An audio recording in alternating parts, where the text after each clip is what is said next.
para después. Pero Werner, por favor, ya presenté a Werner. Werner, todos lo conocemos, fue ministro, ha estado en los organismos multilaterales, es un referente, miembro del grupo Orinoco, de la directiva, así que además amigo. Werner, por favor. Muchísimas gracias, Tomás, por has debido decir de primero lo último que dijiste, de amigo. Voy a pedirles que si me pueden permitir compartir la pantalla. Bueno, comienzo por agradecerle a Tomás, por agradecerle a todos los organizadores, a Carmelo, a Oscar, la invitación que me hicieron a comentar el magnífico trabajo de Patricia. Yo voy a intentar concentrarme en dos o tres ideas que a lo largo de su presentación mencionó Patricia.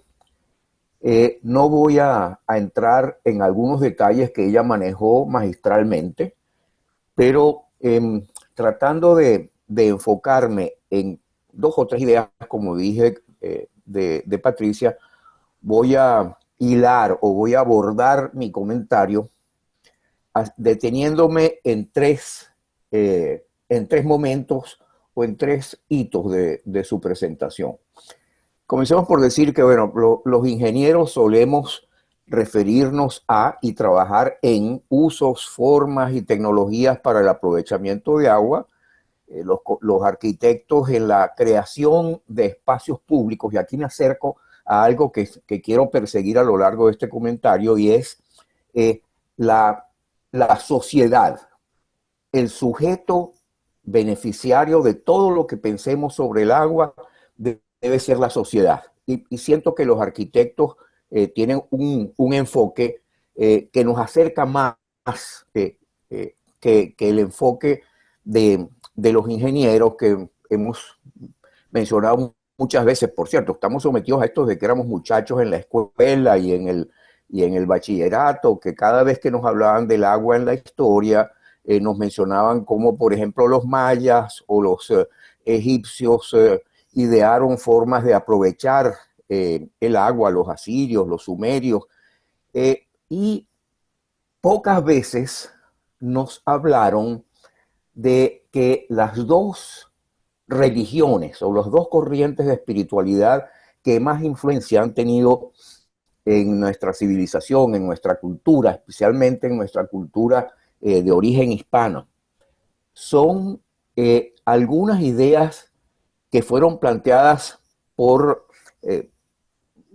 los islámicos. El Corán considera, en varias menciones tiene, a que lo primero que fue creado fue el agua. Fue creado antes que cualquier otra cosa, desde que Dios estaba sentado, su trono estaba sobre el agua. Y que en las culturas de origen judeo-cristiano aparecen muchas menciones al agua o al acceso al agua como oportunidades de encuentro con otros seres humanos, oportunidades para la revelación del pensamiento divino, oportunidades para, escarbando en el pensamiento divino, encontrar la sabiduría y el conocimiento. Bueno, pero Patricia eligió hablar del agua como palanca para el desarrollo humano sostenible, y en esto creó una oportunidad que agradezco muchísimo para un comentario que tiene una finalidad política, viéndonos hoy en día los venezolanos donde estamos, pero además para aclarar, y no solamente a los venezolanos, algo que pienso es muy importante sobre qué se persigue con el desarrollo.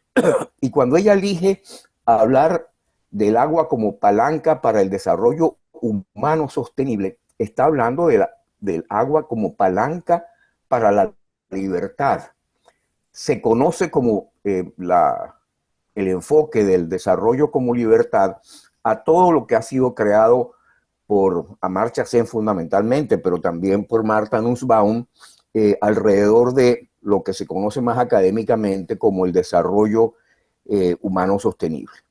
Y me voy a detener entonces en 3 puntos, o voy a tratar de desarrollar las ideas que me interesa eh, comentar alrededor de 3 cosas. Uno, hablar de las perspectivas y agendas. Y sobre todo voy a intentar aclarar lo que me parece que es importante que asuman los liderazgos sociales hispanos, y entre ellos los venezolanos, sobre qué son las cosas en común de cualquier visión del desarrollo sostenible y qué son las cosas en las cuales la visión más extendida o la concepción más extendida del desarrollo sostenible ignora o deja de considerar, y voy a ilustrar con el caso venezolano, que es la última parada del tercer hito. Voy a ilustrar cómo con un enfoque de desarrollo humano sostenible se entiende qué nos ha pasado a los venezolanos, y con un enfoque como decía, más difundido de desarrollo sostenible, no pareciera entenderse. El segundo hito se refiere al extravío de Venezuela. Varias veces en la presentación de Patricia se dejó entrever que Venezuela no estuvo siempre y perdió de hecho la trayectoria de desarrollo para caer en una trampa de pobreza, y yo creo personalmente que no solo llegó a una trampa de pobreza, sino que cayó finalmente en una crisis de desarrollo. Y como ya mencioné, el tercer hito se refiere a el agua en el futuro de Venezuela, y particularmente porque considero, creo que eso lo compartimos quienes estamos en esta reunión, considero que Venezuela está en un punto fundamentalmente crucial para definir e iniciar un futuro. En el hito número 1, me refiero, no lo voy a repetir por supuesto, me refiero al modelo lógico del desarrollo humano sostenible que empleó y al que se refirió varias veces Patricia.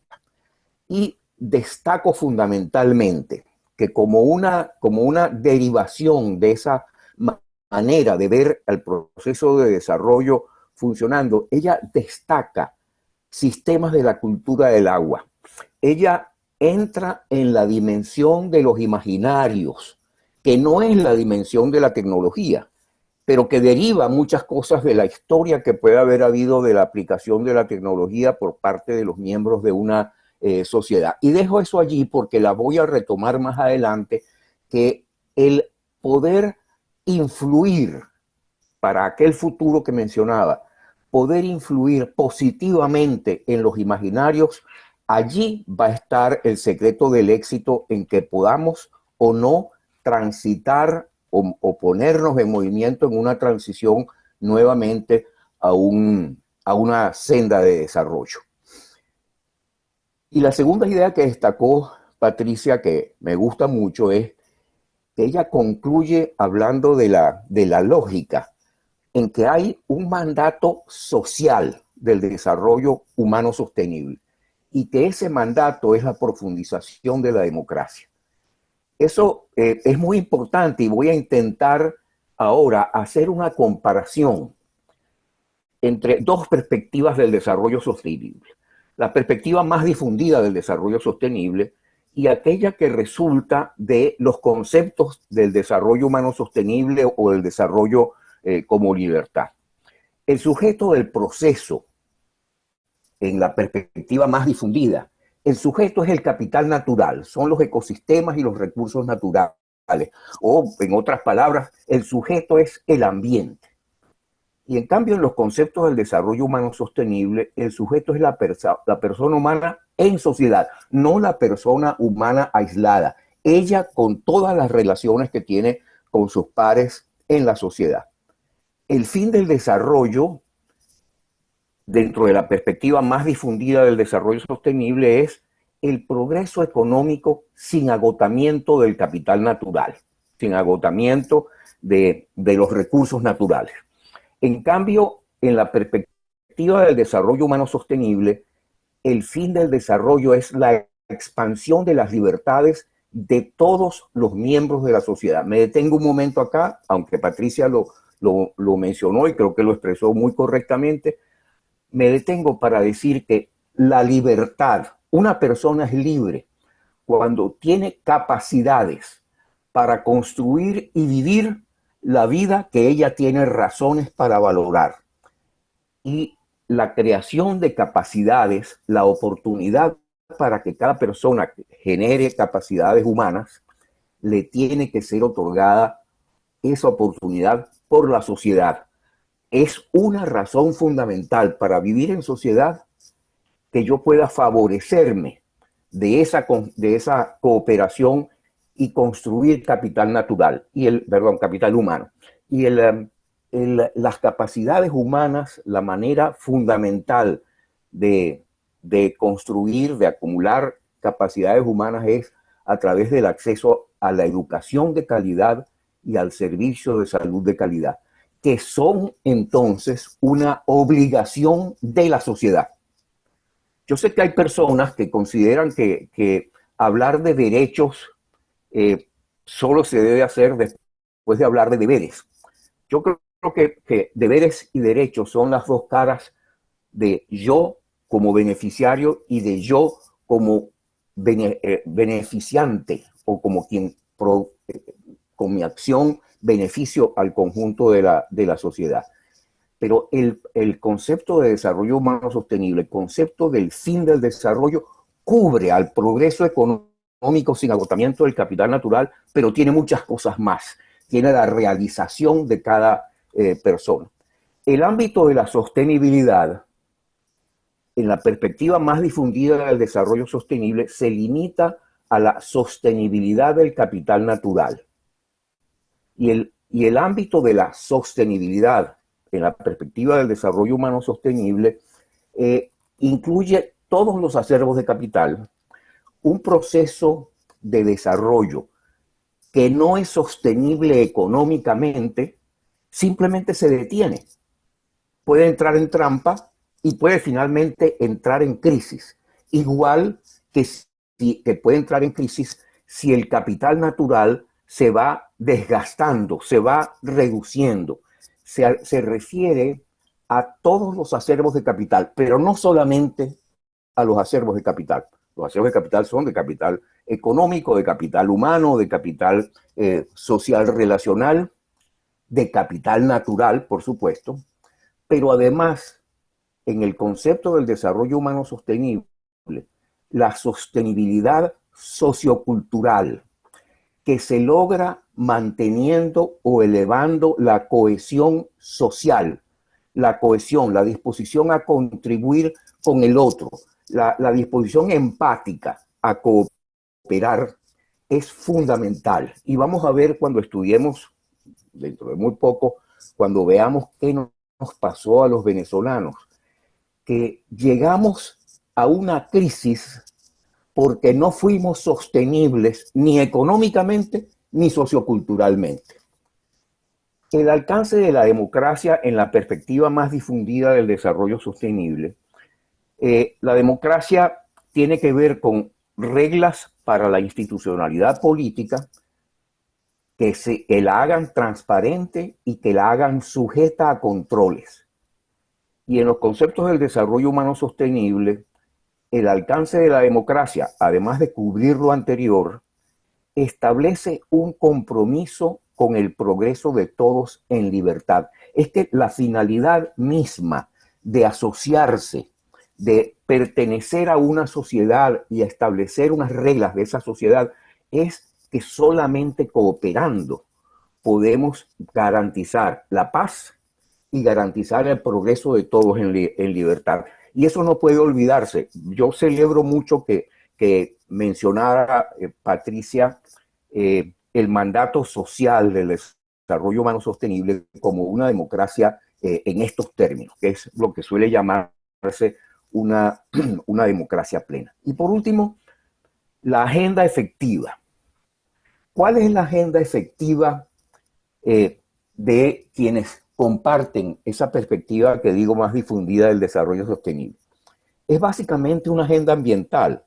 A pesar de que existe, se da como que es un mandato. Existe la Agenda 2030 con 17 objetivos de desarrollo sostenible. En realidad se concentra en la sostenibilidad ambiental. En los conceptos del desarrollo humano sostenible se concentra en la sostenibilidad económica, social, política, ambiental y pone como centro la libertad. Esas son diferencias que no son, su exposición no tiene que ver con una pretensión académica, tiene que ver con una pretensión política.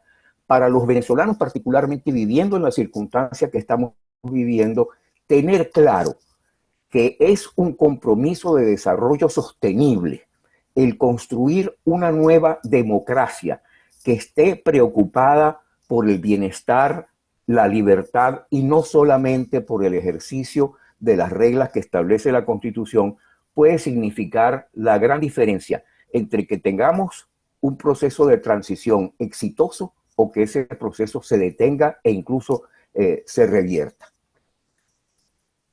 ¿Cómo se puede expresar el extravío que tuvo Venezuela de su trayectoria de desarrollo? Esas imágenes que nos brindó Patricia me parecen a mí sumamente expresivas.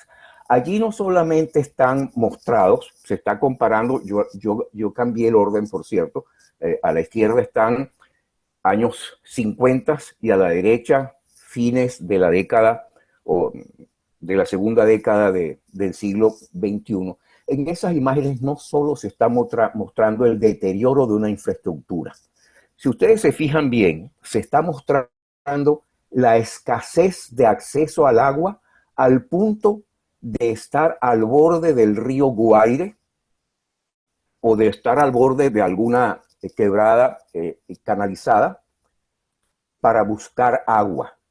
Pero esa foto, sobre todo la de la derecha abajo, me recuerda a mí las escenas de 2017 con cantidades de muchachos perseguidos porque estaban protestando por la escasez de libertad.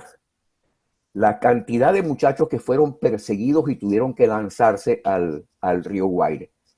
Venezuela está expresada en su extravío, está expresada muy claramente y no solamente está expresado la falta de acceso al agua. Venezuela tiene 100 años viviendo en un estilo de desarrollo que se ha dado en llamar el rentismo. Y hubo tres grandes etapas, o sea, se ha dicho que hay tres grandes etapas en lo que hemos vivido desde los años 20 del siglo pasado hasta ahora. Una primera que varios autores han llamado el rentismo de consenso, que dura 50 años. Durante ella se instaura un rol del Estado que es el principal, casi el único dinamizador de la economía y además asume un rol de proveedor fundamental de respuestas a todas las expectativas de la población de base, de los actores productivos, del empresariado, de la clase media, en fin, se sembró así cuando Venezuela, que era un país, por ejemplo, que tenía 1,3 años de escolaridad el trabajador medio venezolano, que tenía una esperanza de vida de 37 años, cuando eso se instauró muy felizmente un rol del Estado que se expresó en creación de capacidades humanas fundamentalmente, de acceso a educación de calidad y mejora de los servicios de salud, hasta llegar a producir para 1978 9 años promedio de escolaridad y 70 y tantos años promedio de esperanza de vida al nacer.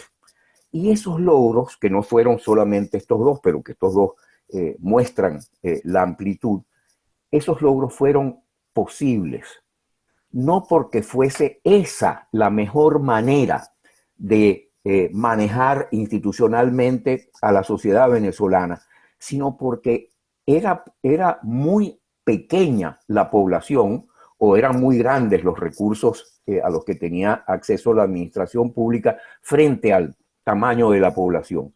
Pero en el rentismo estatista clientelar, que es la segunda etapa que por una razón, digamos, de convención, se la ubica entre 1978 y fines del siglo XX, ya no fue posible porque ya no eran suficientes los recursos del Estado para seguir actuando de aquella manera.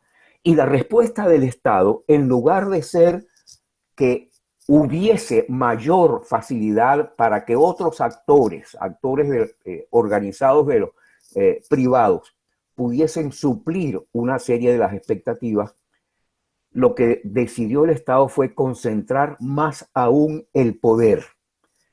Conservó las instituciones políticas, es decir, seguimos viviendo en democracia en aquellos instantes, pero el hecho de que había monopolizado las actividades estratégicas y de que había mantenido su pretensión de proveedor general hizo que fuesen insuficientes los recursos, aún más insuficientes, y que por lo tanto las expectativas fuesen cubiertas en mucho menor grado. Y eso llevó precisamente a que hubiese un descontento tal en la sociedad que fuese esta sociedad presa de un populismo, del populismo que todos conocemos, que ofreció la acción de un líder vengador que le iba a generar todas las oportunidades que la democracia no le había brindado a la sociedad venezolana. Y en ese momento, como han hecho en la historia todos los líderes populistas, desde Hitler pasando por Perón, porque fue antes que Hitler fue Mussolini, y pasando por Chávez, y pasando como pareciera estar a punto de pasar muchas sociedades, incluso países desarrollados, pasando por entregar en las manos de un líder la posibilidad de intervenir totalmente las instituciones democráticas y de que se pierda por completo la democracia. Venezuela, por esa vía, fue insostenible, no ambientalmente insostenible, fue social, cultural y políticamente insostenible. Y esto lo destaco fundamentalmente porque una visión de desarrollo humano sostenible nos hace comprender mejor los riesgos en los que podemos estar, no solo los venezolanos, como dije antes, hay otros países que están en riesgo en este momento, porque el compromiso no puede ser solamente el de la sostenibilidad ambiental. El compromiso tiene que ser el de la sostenibilidad política, sociocultural, económica y ambiental.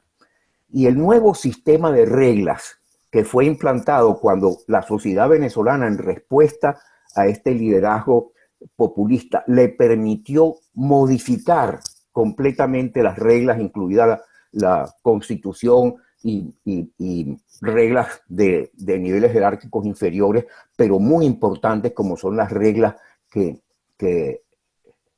con las cuales se gestiona el mundo militar, hizo que Venezuela perdiese hasta ahora la democracia, y ese sistema de reglas, por no haber asegurado la sostenibilidad sociocultural, política, ese sistema de reglas legitima permanentemente al gobierno, al régimen autoritario. ¿Cómo nos sucedió esto?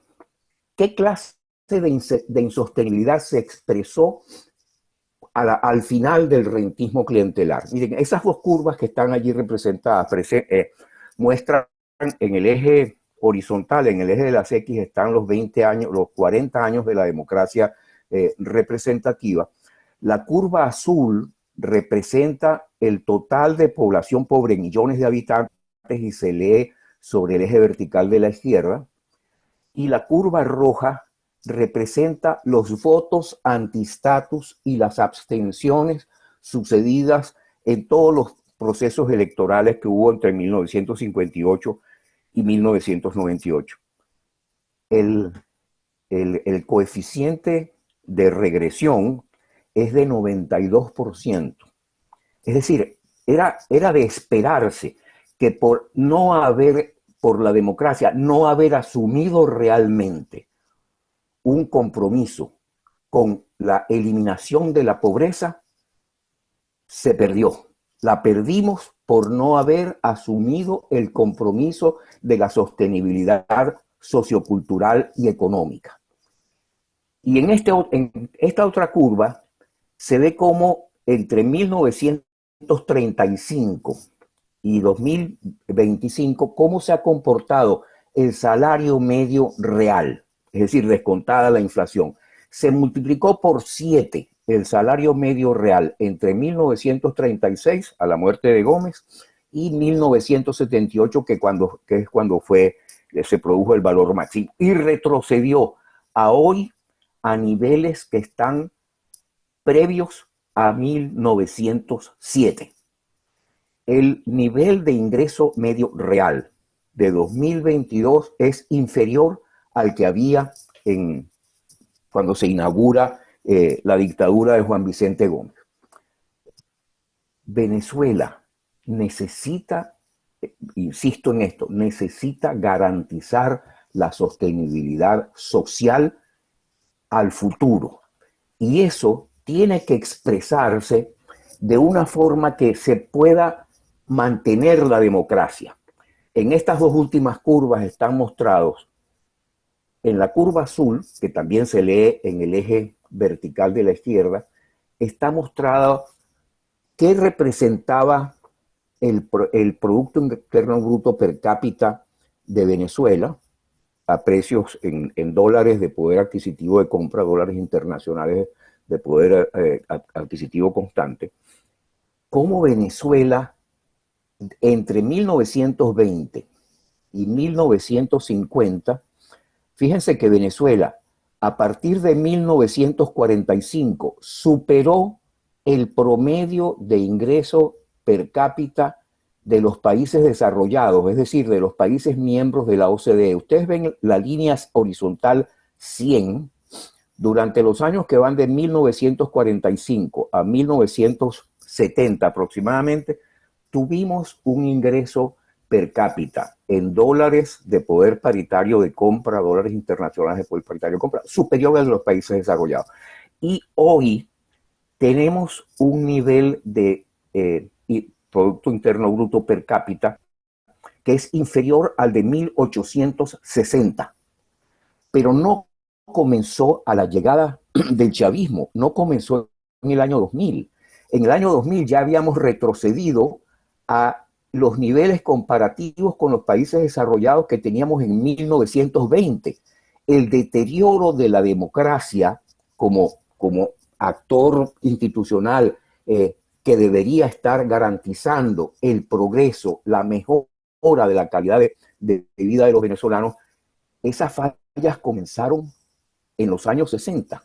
No voy a entrar en detalle, pero por supuesto estoy dispuesto a contestar preguntas para mostrar cómo es que la curva roja que representa la calidad de la democracia, ese es un indicador que hasta los años 2020 ha producido una alianza de universidades europeas y norteamericanas, cómo mejoró la percepción nacional e internacional de la democracia venezolana hasta los años 80 y cómo desde los años 80 en adelante comenzó a caer. Tampoco comenzó en el año 1998. Por el contrario, lo que nos sucedió en 1998 fue que estábamos en una trampa de pobreza que no habíamos sido capaces de salvar, no habíamos sido capaces de recuperar el dinamismo económico, social de Venezuela, y por eso perdimos la democracia. Ahora, ¿cómo plantear, voy a cerrar con esto, cómo plantear el futuro del agua en un nuevo estilo de desarrollo? Es indispensable un nuevo estilo de desarrollo que sustituya al estilo rentista que ha pasado por estas tres fases sucesivas, en las cuales también sucesivamente se iba haciendo mayor el control del Estado en desmedro de la autonomía de los ciudadanos, no solo en desmedro de la calidad de vida en términos materiales, también en desmedro de su libertad. Necesitamos un nuevo estilo de desarrollo que tiene que expresarse, como muy bien dijo Patricia, en una democracia plena, que tiene que asumir el mandato del desarrollo humano sostenible, que es el de una democracia plena. tiene que expresarse en términos muy concretos en un nuevo sistema regulatorio para el agua.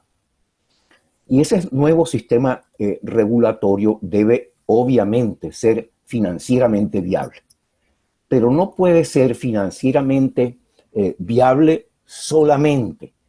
Tiene que garantizar la sostenibilidad de la gestión ambiental. Y por último, tiene que ser coherente con el mandato social del desarrollo humano sostenible. Y esos tres rasgos contribuyen a la sostenibilidad del desarrollo humano de Venezuela a futuro, contribuyen a la sostenibilidad del agua, contribuyen a la sostenibilidad de la democracia. Nuevamente felicito a Patricia por una magnífica presentación y a los organizadores que me han dado la oportunidad de hacer este comentario sobre ella. Muchísimas gracias. Bueno, yo creo que excelente presentación también la de Werner. Además, yo creo que le da un contexto y al final nos dice, bueno, el problema es el agua o la democracia, o cómo desde digamos, queda allí planteado un marco que lo había insinuado ya en su presentación Patricia, que Werner desarrolla y amplía.